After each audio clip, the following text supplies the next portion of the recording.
पक्ष की एक और जीत हो गई है। वाराणसी की जिला अदालत ने बड़ा फैसला सुनाते हुए ज्ञानव्यापी के ब्याज तहखाने में हिंदू पक्ष को पूजा करने का अधिकार दे दिया है। साथ ही अदालत ने प्रशासन को 7 दिन के अंदर बैरिकेडिंग की व्यवस्था करने का भी आदेश दिया और ब्यास तहखाना मस्जिद के ठीक नीचे स्थित है और इसी में हिंदू देवी देवताओं की मूर्तियां भी मिली हुई हैं और एसआई सर्वे में इसमें कई अहम हिंदू मंदिर होने के भी सबूत मिले हैं। हिंदू पक्ष के वकील विष्णु शंकर जैन ने कहा कि भगवान नदी जहां पर भी विराजमान हैं उनके ठीक सामने व्यास परिसर का तहखाना है और यहां 1993 तक पूजा होती थी, लेकिन नवंबर 2093 में मुलायम सिंह यादव की सरकार ने इसे अवैध रूप से बंद करा दिया था और साथ ही पूजा करने वाले पुजारियों को भी हटा दिया गया था। वहीं पर मुस्लिम पक्ष ने प्लेस ऑफ वर्शिप एक्ट का हवाला देते हुए याचिका को खारिज करने की मांग की थी, लेकिन अदालत ने मुस्लिम पक्ष की याचिका को अस्वीकार करते हुए हिंदू पक्ष में फैसला सुनाया है। 17 जनवरी को व्यास जी के तहखाने को जिला प्रशासन ने अपने कब्जे में ले लिया था। एएसआई सर्वे के दौरान यहां पर साफ सफाई हुई थी। व्यास तहखाने के कस्टोडियन वाराणसी के जिला मजिस्ट्रेट को नियुक्त किया गया है और इस पर हम आज चर्चा करने वाले हैं कि आखिर हिंदू पक्ष के लिए जो फैसला आया है जिला कोर्ट का वो कितनी बड़ी जीत है। तो ये हम आपको पूरी तस्वीर दिखा रखे हैं। ज्ञानव्यापी में पूजा का जो फैसला हुआ है, किस पर फैसला हुआ है, पूजा का अधिकार मिला है, फैसला किसके हक में है, हिंदू पक्ष के कहाँ पूजा होगी, व्यास जी के तहखाने में। और उसके अलावा आपको बता दें कि सोमनाथ व्यास का जो परिवार है 1993 तक तहखाने में पूजा पाठ किया करता था। नवंबर 1993 के बाद तहखाने में पूजा पाठ को बंद कर दिया गया था और फिर उसके बाद मुलायम सरकार के आदेश पर आपको बता दें कि तहखाने में पूजा बंद कर दी गई थी, पुजारियों को वहां से हटा दिया गया था। सितंबर 2023 में दायर याचिका में तहखाने में पूजा करने की फिर मांग की गई थी कि वहां पर पूजा करने की इजाजत दी जाए। सोमनाथ व्यास जी के नाती शैलेंद्र पाठक ने दायर याचिका की थी क्योंकि उनका परिवार सदियों से वहां पर पूजा अर्चना करता आ रहा था।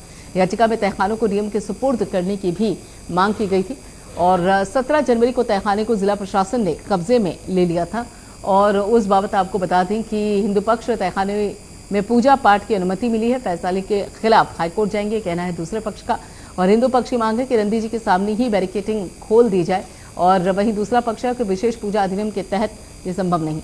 1993 तक तहखाने में पूजा होती थी और तहखाना मस्जिद का हिस्सा ही, कहना है दूसरे पक्ष का। और हिंदू पक्ष की मांग यह है कि मुलायम सरकार ने तहखाने में पूजा रोकी थी और दूसरे पक्ष का कहना यह है कि जो तहखाना है वो वक्फ बोर्ड का है। तो इस बाबत पूरी तस्वीर है जो अभी तक ज्ञानव्यापी को लेकर निकलकर सामने आई है और उसके साथ साथ जो सर्वे रिपोर्ट सामने आई है वो बड़ी भूमिका निभाती है। और सर्वे रिपोर्ट में अगर देखा जाए तो जो हिंदू धर्म से जुड़ी हुई चीज़ें हैं, यानी कि आप चाहे स्वास्तिक की बात कर लीजिए, कमल की बात कर लीजिए, चक्र की बात कर लीजिए, त्रिशूल की बात कर लीजिए, हिंदू देवी देवताओं की जो मूर्तियां उनके अवशेष है वो सब बाकायदा मिले हैं। सर्वे में बाकायदा उस बाबत जो चर्चा है वो की गई है, उसको अंकित किया गया है। हालांकि विश्लेषण को लेकर अभी एसआई ने और समय मांगा है, लेकिन अब यहाँ पर जिस तरीके से जिला कोर्ट ने बाकायदा निर्देश दे दिए हैं पूजा करने को लेकर, तो उस बाबत अब माना जा रहा है कि ये जो मसला है अब ये थोड़ा सा अलग रूप अख्तियार कर रहा है और जो दूसरा पक्ष है यानी कि वो अब हाईकोर्ट जाने की बात कर रहा है, तो वहीं पर जो हिंदू पक्ष है वो इसे एक बड़ी जीत मानकर चल रहा है।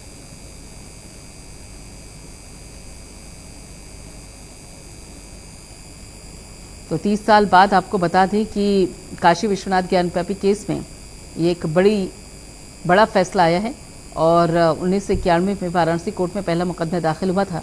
याचिका में आपको बता दें कि ज्ञानव्यापी परिसर में पूजा की अनुमति मांगी गई और प्राचीन मूर्ति स्वयंभू भगवान विश्वेश्वर की ओर से सोमनाथ व्यास, रामरंग शर्मा, हरिहर पांडे बतौर इसमें वादी शामिल हुए थे। और अगर देखा जाए तो अब इसमें एक लंबे अरसे बाद पूजा की अनुमति मिली है। आपको बताएं कि 1991 में पहली बार मुकदमा दाखिल कर पूजा करने की अनुमति मांगी गई थी। फिर 1993 में इलाहाबाद हाईकोर्ट ने यथास्थिति बनाए रखने का आदेश दिया था।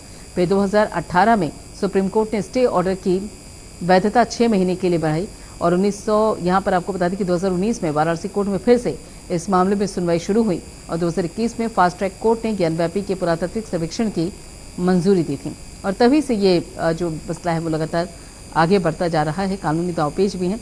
जनार्दन, रुद्र और उमेश्वर ज्ञानव्यापी से मिले पुरालेखों में इन तीनों नामों को प्रमुखता से बाकायदा जिक्र किया गया है। 1669 में मंदिर को ढा दिया गया था और औरंगजेब के शासनकाल के 20 साल बाद यानी कि 1900 यहाँ पर 1667 और 1677 में मस्जिद बनी थी और ढाए गए मंदिर के स्तंभों का इस्तेमाल मस्जिद बनाने में हुआ। ज्ञानव्यापी की पश्चिमी दीवार मंदिर का हिस्सा थी। ये भी एक देखा जाए तो मुख्य रिपोर्ट जो तथ्य है वो सामने आया है। दरअसल ये जो पूरा विवाद है ज्ञानव्यापी विवाद को लेकर हिंदू पक्ष का दावा है कि इसके नीचे 100 फीट ऊंचा आदि विश्वेश्वर स्वयंभू ज्योतिर्लिंग है। काशी विश्वनाथ मंदिर का निर्माण करीब 2050 से पहले भी साल पहले हुआ था 2050 साल पहले हुआ था और महाराजा विक्रमादित्य ने करवाया था, लेकिन औरंगजेब ने साल 1664 में मंदिर को तुड़वा दिया। दावे में कहा गया कि मस्जिद का निर्माण मंदिर को तोड़कर किया गया है और ज्ञानव्यापी मस्जिद के रूप में इसे फिर जाना जाता रहा और इसी बाबत ये याचिकाएं लगातार दाखिल होती रहीं और फिर उस बाबत ज्ञानव्यापी परिसर का वैज्ञानिक सर्वेक्षण करके पता लगाया जाए कि जमीन के अंदर का भाग मंदिर का अवशेष है या नहीं है। साथ ही विवादित ढांचे का फर्श तोड़कर ये भी पता लगाया जाए कि 100 फीट ऊंचा ज्योतिर्लिंग स्वयंभू विश्वेश्वरनाथ भी वहां मौजूद हैं या नहीं है। मस्जिद की दीवारों की जांच कर पता लगाया जाए कि ये मंदिर है कि नहीं है। ये सारे दावे, ये सारी मांग की गई थी। इस विवाद को लेकर देखा जाए तो लगातार मसला जो है आगे बढ़ता रहा और इसके बाद 2019 में वाराणसी कोर्ट में फिर इस मामले में सुनवाई शुरू हुई। 2021 में वाराणसी के सिविल जज senior division fast track court में ज्ञानव्यापी मस्जिद के पुरातात्विक सर्वेक्षण की मंजूरी दी गई। आदेश में कमीशन नियुक्त किया गया। कमीशन में 6 और 7 मई दोनों पक्षों की मौजूदगी में श्रृंगार गौरी की वीडियोग्राफी के आदेश दिए गए। 10 मई तक अदालत ने इसे लेकर पूरी जानकारी मांगी थी। 6 मई को पहले दिन सर्वे हो पाया था, लेकिन 7 मई को दूसरे पक्ष ने इसका विरोध शुरू कर दिया। मामला कोर्ट पहुंच गया और फिर आपको बता दी कि लगातार जिस तरीके से सर्वे हुआ, सर्वे रिपोर्ट में बहुत सारे तथ्य सामने आए और इसी बाबत अब चर्चा करने के लिए हमारे खास मेहमान हैं। लेकिन फिलहाल प्रदीप भटनागर जी हमारे साथ जुड़े हुए हैं, बीजेपी प्रवक्ता हैं। प्रदीप भटनागर जी, देखिए एक तरीके से जो मांग होती आई है और जिस तरीके से कहा जाता है कि ज्ञानव्यापी के अंदर शिवलिंग का पता लगाया जाए, हालांकि ऐसा ही सर्वे रिपोर्ट भी सामने आई है, लेकिन अब यहाँ पर जो हिंदू पक्ष है वो इसे एक बड़ी जीत के तौर पे मानकर चल रहा है। क्या आपका भी यही मानना है कि जीत हो गई है? देखिए, जो भारत के लोकतंत्र में विश्वास रखते हैं, जो न्याय प्रणाली पे विश्वास रखते हैं, देश की शांति के लिए विश्वास करते हैं, अगर उससे अगर अपनी शुरुआत की पहली सीढ़ी और पहली जीत मानते हैं तो उसमें कोई दो राय नहीं है और माननी भी चाहिए। जो डाकू डकैत आए बाहर से, जिन्होंने हमारी अस्मत को खराब करा, हमारे धार्मिक चीजों को नष्ट करा और आज उन्हें पूरे पाने के लिए संघर्ष करना पड़ रहा है, वो भी कानूनी तरीके से। देखिए, ये तो नहीं कह रहे ना कि हम शरीयत के तहत चाहिए, हमें पीढ़ी दर पीढ़ी करना है, तो ये तो देश की लोकतांत्रिक चीजें हैं जो कानून व्यवस्था से मानी जाती है और ये चीजें जो कानून ने या हमारे न्यायालय ने जिस चीज को सर्वे कराया, सब चीजों को, तथ्यों को जानकारी पूरी लेने के बावजूद किसी को भी गलत न्याय ना मिले और जो चीजें दी है, तो मैं तो इससे कहूंगा, धन्यवाद कहूंगा सर्वोच्च न्यायालय को भी कि भाई आप लोगों ने जो करा और जिसका जो अधिकार है वो मिलना भी चाहिए। मैं तो कहता हूँ साहब कि अगर कोई मस्जिद भी किसी हिंदू धार्मिक स्थल को तोड़ के मस्जिद बनाई गई है तो वो वापस होनी चाहिए। मैं तो इसका भी समर्थन करता हूँ मैं। लेकिन ये नहीं कि आप अगर सामने देखने के बावजूद भी कि इस गिलास के अंदर जहर है और आप पिए जानबूझ के और नाम भी ले ले सामने की प्रियंका जी ने जहर दे दिया, तो मैं समझता हूँ कि ये एक नादानी होगी। जब पूरे भारतवर्ष को, पूरे इतिहास को पता है कि किस तरीके से तोड़ के क्या चीज क्या बनाया गया, तो उसमें समझता हूँ किसी कोई आपत्ति नहीं होनी चाहिए, उनका अधिकार उनको वापस देना चाहिए। ठीक है। और दूसरी तरफ देखिए, आपने कहा न्यायिक प्रक्रिया का बाकायदा उस बाबत पालन होना चाहिए और वो हो भी रहा है, लेकिन हालांकि दूसरा पक्ष कह रहा है कि अब इस मामले को लेकर जो पूजा की इजाजत दी गई है उस बाबत वो हाई कोर्ट का रुख करेंगे, वो उनका अधिकार भी है, वो उनको करना भी चाहिए। लेकिन अगर हम यहाँ संगठन के तौर पर देखें, सियासत के तौर पर देखें, राजनीति के तौर पर देखें, तो क्या ये मसला है? क्योंकि केशव प्रसाद मौर्य ने भी बाकायदा ट्वीट किया था एक बार कि अयोध्या झांकी है, काशी मथुरा अभी बाकी है। तो आस्था, धर्म और न्यायालय तक ही बात सीमित है या फिर यहाँ पे सियासी तड़का भी है? देखिए, नारों को शब्द और नारेबाजी सब तो चलती रहती है, ये तो सब चीजें हैं, सब चीजों की। अगर कोई अल्लाह अकबर कहता है तो कोई जय श्री राम या हर हर महादेव बोलता है, ठीक है, चलता रहता है। मगर अभी आपने जिस प्रकार से आप बताया, कहा, अभी मैं उसका थोड़ा सा मैं टिप्पणी उसमें थोड़ी सी कर दूं। जो हाई कोर्ट जाना चाहते, सर्वोच्च न्यायालय जाना चाहते, क्या वो मूकदर्शक है या उनके पास कोई ज्यादा ही जेड ब्लैक काला शीशा लगा हुआ चश्मे पे? क्या उनको दिखता नहीं सत्य के निशान, ओम के निशान, त्रिशूल के निशान जो दीवारों पे चिन्हित है और आज नहीं है, पुरातत्व विभाग बहुत पुराने टाइम से है, तो क्या उनको दिखता नहीं है? गंगा जमनी तहजीब की बात करना तो बड़ा आसान है कि हर कोई एकदम उपदेश देने लगता है कि गंगा जमनी तहजीब है, मगर मुझे पूछना चाहता हूँ, कोई समुदाय गंगा को मानता है? जल तो जरूर पीता है, मगर गंगा को कभी सुना है आपने? उनके बारे में कभी उन्होंने व्याख्या करी हो या पवन पावनी कहा हो, हमारी तरह मस्तक झुकाया हो, जिस जल को पी के सब पूरा 140 जो हमारे 140 लोगों की, जो हमारे 140 करोड़ जो नागरिक भारत में रहते हैं, कभी सुना है आपने उनके बीच में भी कोई कहते हो? तो ये एक समझ का फर्क है ये हिंदुओं के लिए तो उस गंगा जमुनी तहजीब पर नहीं है, हिंदू ही तो अराजकता फैला रहा है, वही कांग्रेस ने काम करा 100 साल तक कि हिंदू ही दंगा करता है और हिंदू ही अराजकता फैलाता है। मगर आज जो जिहादी सोच वाले लोग हैं, जो जिहादी माइंडेड वाले लोग हैं, जो बातें करते हैं, क्या उनको नहीं दिखता? क्या बाबर क्या इस भारतवर्ष की धरती का था? औरंगजेब क्या इस भारत की धरती का था? जितने आए हुए थे मुगल बाहर से, तो ये तुर्की की तरफ से जो आए हुए थे, क्या वो भारत के थे? मगर नहीं, जब बड़े शर्म आती है, जो भारत का नागरिक कहता है नहीं पहले हमारे लिए कानून नहीं है, पहले हमारे शरीयत है, तो वह गर्दन झुकती नीचे को कि ये हमारे देश के नागरिक ही है।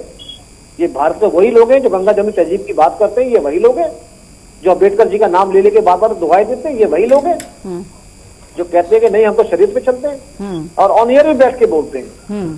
तो इस विषय में कौन क्या जवाब देगा, क्या बोलेगा? ठीक है नितिन यही है, हम तो सुनते रहिए, गालियां सुनते रहिए, राजनीतिक लोग हैं, टीका टिप्पणी कर सकते क्योंकि हमारा वोट बैंक खत्म ना हो जाए, समस्या सारी ये है।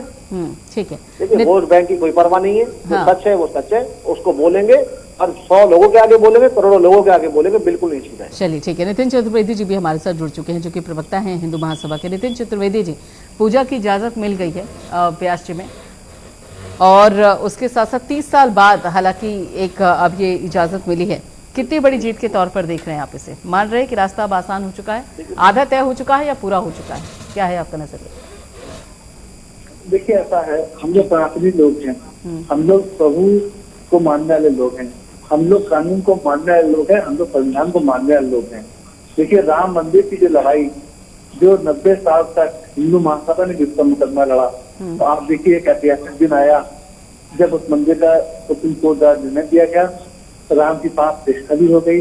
बहुत से दल ऐसे भी थे जो उसमें राजनीति करने की चेष्टा कर रहे थे, परंतु उनको किसी तरह का लाभ मिला नहीं।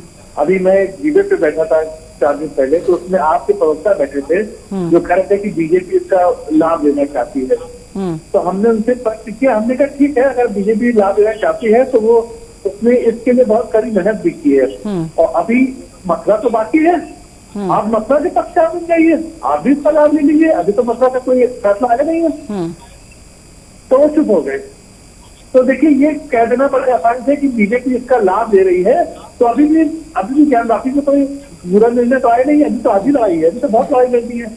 तो बाकी पार्टियां अगर बचाए तो पक्का बन सकते हैं। एक्चुअली क्या है, इन लोग को शुरू से तुष्टिकरण की राजनीति इनका करना इनका कार्य रहा है।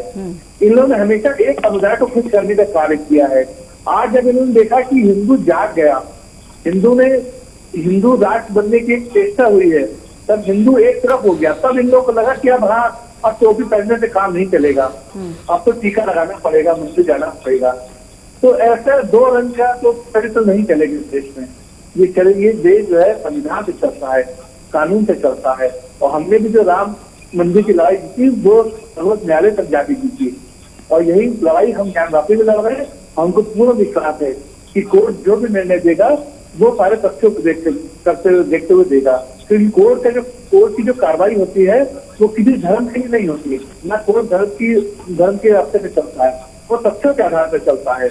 और तथ्य जो है, जिस प्रकार से आपने देखा होगा कि वह जिस प्रकार के एविडेंस मिल रहे हैं, वो सब तो यही कह रहे हैं कि वहां पे मंदिर था जिसको तोड़कर मस्जिद बनाई गई थी। और हम एक बार और कहना चाहते हैं कि राम मंदिर का जो निर्णय आया था, तो दोनों ही समुदाय ने बड़े प्रेम और सौहार्द से उस निर्णय को माना था। और मैं जानता हूँ कि आगे समय में आने वाले दिन यही होगा। ये कुछ अराजकता तत्व हैं जो इस तरह की भ्रामक बातें फैलाकर दोनों समुदाय में लड़ाई करवाने के कार्य करते हैं, परंतु वो अपने मंसूबों में कभी विजय नहीं पा पाएंगे, क्योंकि देश का नागरिक अब समझ गया है, शिक्षित हो गया है, तो समझता है कि कौन लोग राजनीति कर रहे हैं और कौन लोग किनकी आस्था है और किनकी श्रद्धा है। ठीक है, डॉक्टर इंतकाम आलम भी हमारे साथ है, जो कि मुस्लिम स्कॉलर है, वो भी हमारे साथ है। बहुत बहुत स्वागत है सर। डॉक्टर इंतकाम आलम जी, देखिए यहाँ पर जो एक पक्ष है उसका साफ तौर पे ये कहना है कि अब ऐसा ही रिपोर्ट सबके सामने है, क्या तस्वीरें निकलकर सामने आई, क्या चिन्ह निकलकर सामने आए, वो सब अब उससे हर कोई वाकिफ है।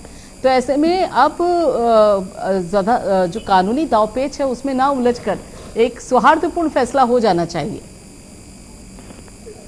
नहीं, मैं बहुत शुक्रिया आपका और आपके चैनल को धन्यवाद। और उसके बाद मैं कहना चाहता हूं कि देश एक सांस्कृतिक राष्ट्रवाद की तरफ बढ़ रहा है, ऐसे माहौल में हम लोग भी यही चाहते हैं कि अब देश में एक ऐसा माहौल बनना चाहिए जहां ये सब चीजें खत्म होनी चाहिए, और हम लोग भी यही कोशिश कर रहे हैं कि एक माहौल ऐसा बनना चाहिए जिसमें एक बीच का रास्ता निकल के, और 1947 वर्शिप एक्ट जो बना था उसके बाद ये जो दो चाहे वो ज्ञान व्यापी हो चाहे मथुरा ईदगाह का मामला हो, इन 2-3 चीजों को छोड़कर इन पे बात कर ली जाए। इनको हम बीच का एक रास्ता निकाल रहे हैं और बाकी जो चीजें वहाँ कोई विवाद की स्थिति ना हो, ताकि ये देश तरक्की की रास्तों पर चले। इन सब बातों से अब उलझने का वक्त नहीं रहे।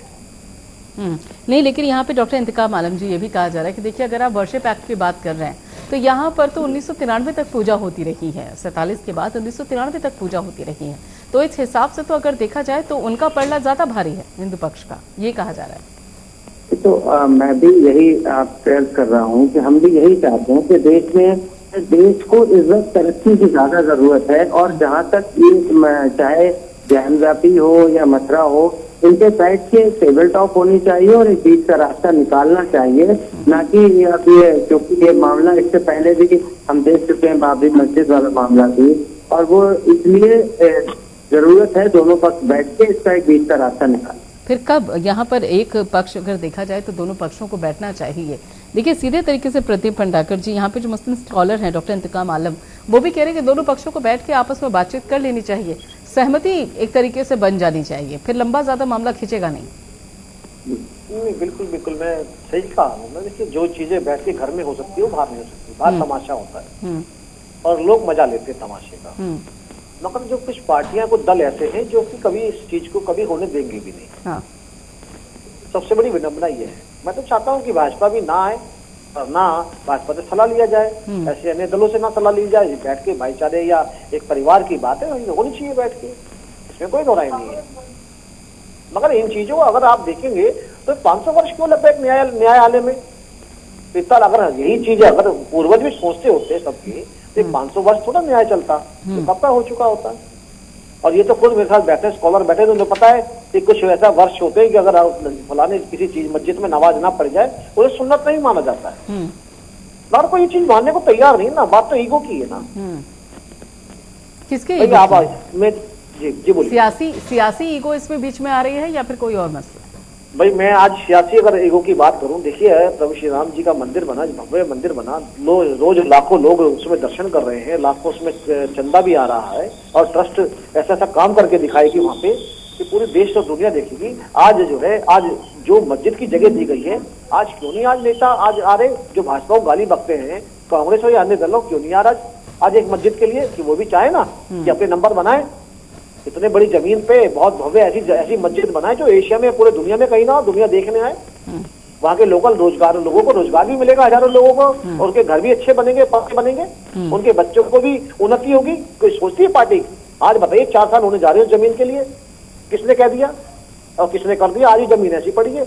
मगर वो जमीन पे भी देखिएगा, आज मैं आपको बता रहा हूँ, लिख के दे रहा हूँ, प्राइम न्यूज के माध्यम से बता रहा हूँ कि उस जमीन पे भी अगर भव्य मस्जिद बनेगी तो वो भी हिंदू पक्ष बनाएगा, भाजपा के समर्थन से बनाएगा, और इतनी बड़ी और इतनी विशाल बनाएगा कि देश और दुनिया उसको देखने आएगी।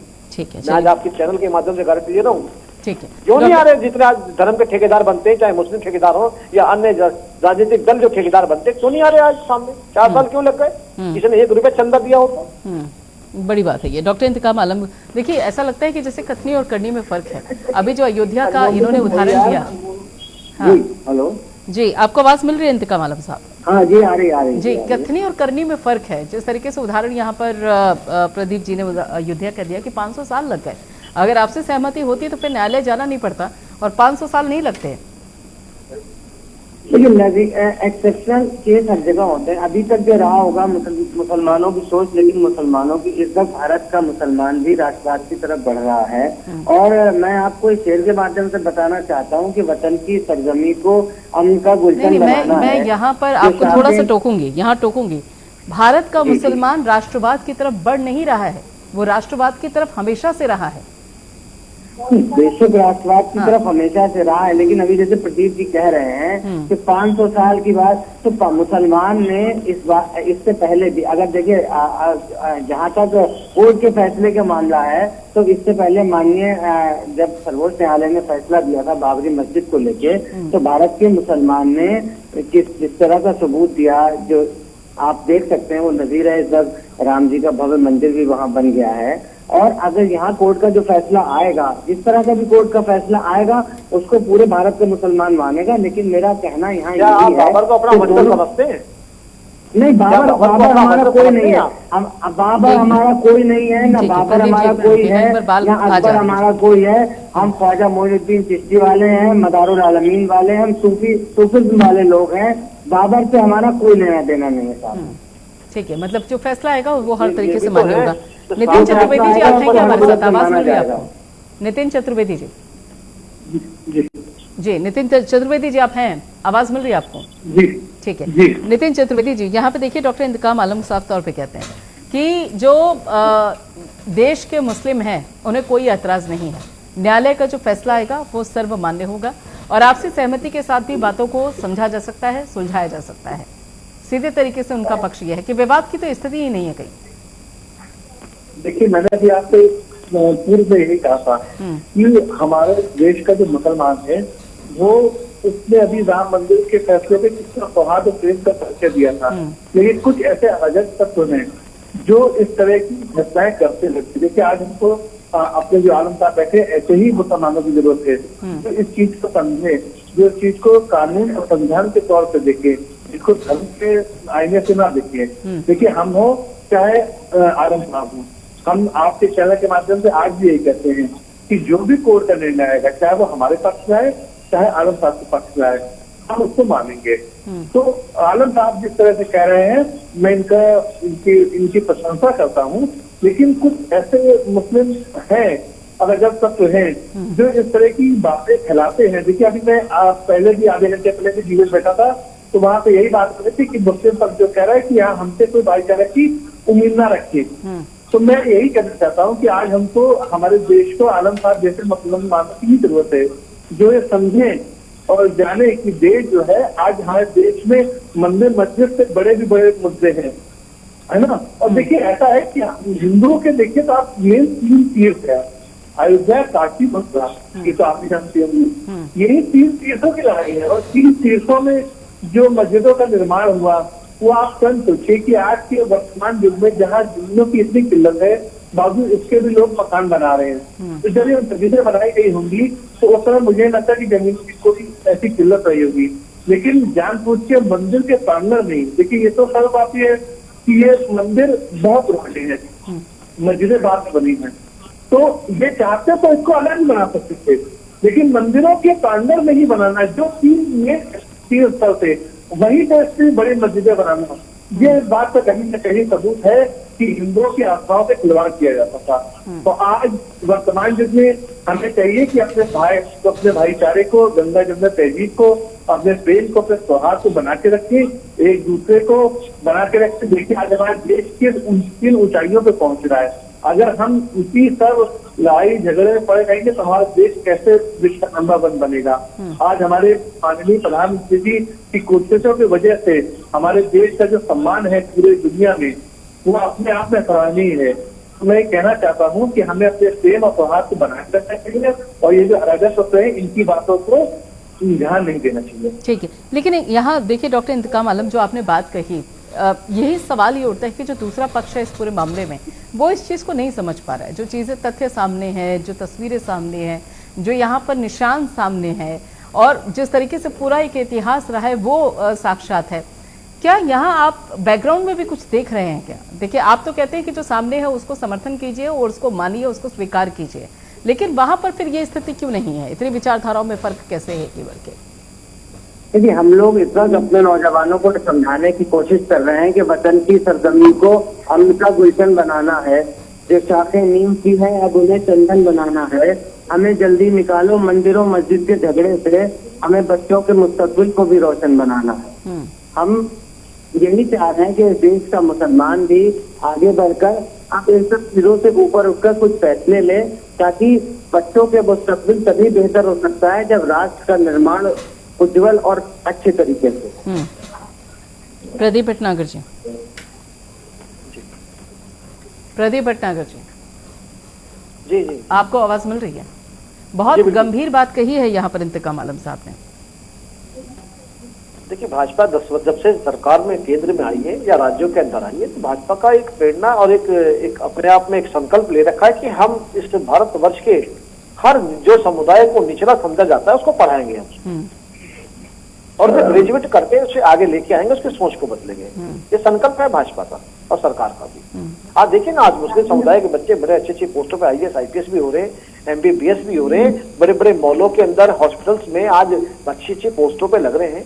तो एविडेंस की कमी थी ना, क्योंकि कांग्रेस हो या कितने भी दलों, वो फ्री में चीज तो दी मगर एजुकेशन नहीं दी, और एजुकेशन दी वो एजुकेशन दी जो एक नौकरी को लेके, एक पालन को लेके, पेट पालन को लेके काम नहीं आती है।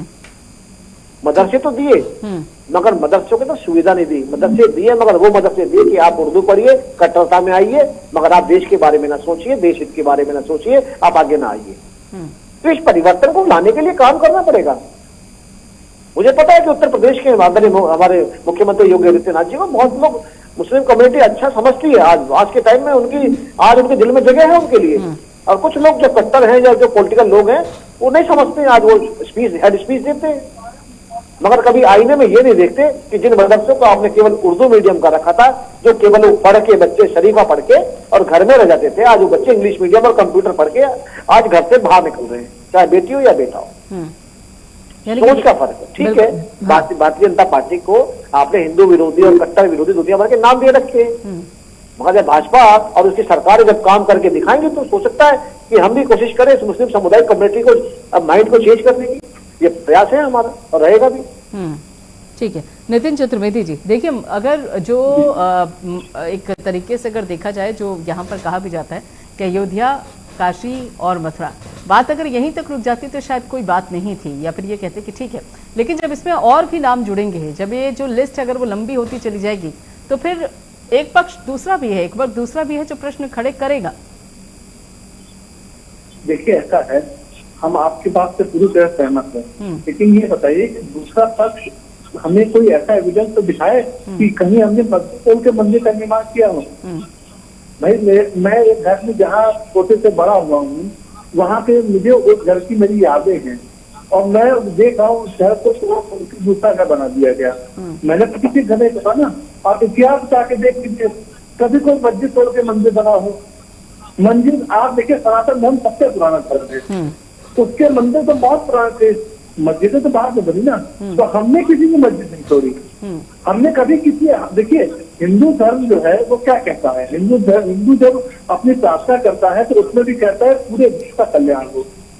अगर आप हिंदू तो आपको पता होगा कि जब वो कहता है पूरे विश्व का कल्याण हो, वो किसी जाति धर्म के लिए नहीं कहता, वो ये नहीं कहता कि हिंदू का कल्याण हो, वो कहता है पूरे विश्व का कल्याण हो। उस विश्व में हिंदू भी है, मुस्लिम भी है, सिख भी है, ईसाई भी है, बौद्ध भी है।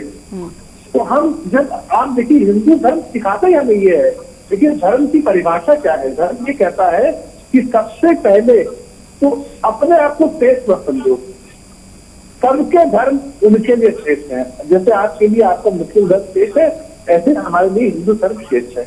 लेकिन हम ये कभी नहीं कहते कि आपका धर्म हमसे नीचा है।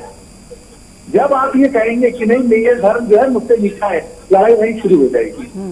आपका धर्म श्रेष्ठ है, मुझे इस बात से कोई ऐतराज नहीं है, लेकिन आपके लिए श्रेष्ठ है। मेरे लिए तो मेरे धर्म श्रेष्ठ है, क्योंकि मैंने उस धर्म में जन्म लिया है। जब आप ये कहेंगे कि नहीं सिर्फ एक धर्म है, बाकी तो सब काफिर हैं, तो लड़ाई तो होगी यही होगी ना। अगर ईसाई ये कहे कि नहीं सबसे बड़ा तो ईसाई है, बाकी कोई धर्म है ही नहीं, सिख ये कहे कि नहीं सिख धर्म है, बाकी तो कोई धर्म ही नहीं है, तो लड़ाई तो होगी। भाई आप अपने धर्म के अनुयायी है, मैं अपने धर्म का अनुयायी हूँ। आप अपने मस्जिद में पूजा कीजिए, मैं अपने मंदिर में पूजा करूंगा। मैं तो आपसे कह रहा हूँ कि भाई मेरा मंदिर है, मुझे वापिस कर दो। मैंने तो ये नहीं कहा ना, आपने मेरे घर के ऊपर अपने घर का निर्माण कर दिया, मैंने तो आपके घर के ऊपर निर्माण किया, इनसे लड़ाई की कोई बात ही नहीं उठती। और हिंदू तो देखिए, अगर वो लड़ाई करना चाहता तो 500 साल तक राम मंदिर का मुकदमा थोड़ा लड़ता, लेकिन हमने मुकदमा लड़ा। हम तब भी न्यायालय के समय में जवाब में ये भी कहा कि जो न्यायालय अपना डिटेल देगा हम उसको मानेंगे, आज भी यही कह रहे हैं। तो देखिए अभी आलम साहब जो कह रहे हैं वो एकदम सही कह रहे हैं कि हमें इन सब बातों से बहुत ऊपर उठना पड़ेगा, और हमारे मेन चीज तो यही टीम है। अगर यही टेबल पे बैठ के बात हो जाती है तो राम मंदिर का मसला कब का निकल जाता। कितने कारसेवकों ने अपनी जानें दे दी इसी राम मंदिर के लिए। और आप देखिए इस देश के विडंबना तो आप वैसे ही देख रही हैं, जहाँ राम के अस्तित्व पर सवाल उठाए जाते हैं जो सुप्रीम कोर्ट में, वही सुप्रीम कोर्ट दिवाली और दशहरे की दिवाली मनाता है और राम के अस्तित्व पर वहां मुकदमा भी लग जाता है। तो इसमें देश की विडंबना है। तो इसमें हम इस संबंध में क्या कहें, हम तो बस इतना ही कहना चाहते हैं कि दोनों धर्म के लोगों को आज ये चाहिए, दोनों धर्म के जो गुरु हैं उनको ये चाहिए कि वो ऐसा माहौल बनाएं जो पूरे विश्व के लिए एक नाज़ीर हो। बिल्कुल, एक नजीर वहां लोग पर कहें कि हाँ ये गंगा जमुना तहजीब कर देते हैं। बिल्कुल। डॉक्टर इंतकाम आलम, देखिए दोनों तरफ से अगर देखा जाए तो जो भाव हैं वो बड़े सार्थक हैं और बहुत ही एक तरीके से आप कहें कि सौहार्द के तहत है, वो भी दोनों तरफ से। फिर कहाँ मुश्किल है, क्यों कानूनी दावपेच बीच में आ जाते हैं, क्यों मसला इतना लंबा खिंच जाता है? अयोध्या 500 साल तक खिंच जाता है, यहाँ पे 31 साल लग जाते हैं पूजा के लिए जो अनुमति मिलने में। कहाँ पर फिर दिक्कत है जब दोनों ही चाहते हैं कि सब जगह शांति रहे? तो दोनों जिस तरह दोनों तरफ सार्थक पहल करने वाले लोग हैं, उसी तरह दोनों तरफ भी कुछ लोग ऐसे भी जरूर मौजूद हैं जहाँ शायद जिस तरह अब आप शायद जानते होंगे कि सिक्किम में इंडोनेशिया के बाद दूसरी सबसे बड़ी आबादी मुसलमानों की भारत में है। और भारत का मुसलमान, मैं पहले की बात इसलिए नहीं कर सकता कि पहले क्या माहौल रहा हो, किस तरह के लोग रहे होंगे, लेकिन आज ये माहौल बदला है और भारत का मुसलमान इस वक्त माहौल सौहार्द को चाहता है और मोहब्बत के साथ रहना चाहता है। अलग अलग जगहों पे हम लोग दरगाहों की तरफ से भी कोशिश कर रहे हैं कि बैठ के बात हो और अब बैठ के ही बातचीत का हल निकाला जाए। अगर कोई मसला पहले खराब हो चुका है तो उसको ज्यादा खराब ना करके अब ऐसा माहौल बनाया जाए कि जिससे बैठ के बातचीत का हल हो और उससे दोनों लोग एक दूसरे से खुश हो, ऐसा माहौल बनाया जाए। चलिए, बिल्कुल, बहुत बहुत शुक्रिया प्रदीप भटनागर जी, नितिन चतुर्वेदी जी, डॉक्टर इंतकाम आलम जी, आप तीनों का जुड़ने के लिए और उसके साथ साथ अपनी बात यहाँ पर रखने के लिए। तो आप ज्ञानव्यापी को लेकर साफ तौर पर देखा जाए तो आखिरकार 30 साल बाद पूजा करने की इजाजत मिल गई है, लेकिन दूसरा पक्ष कह रहा है कि हम हाईकोर्ट का रुख करेंगे। फिलहाल इतना ही, बाकी खबरों के लिए आप जुड़े रहिए प्राइम न्यूज़ के साथ।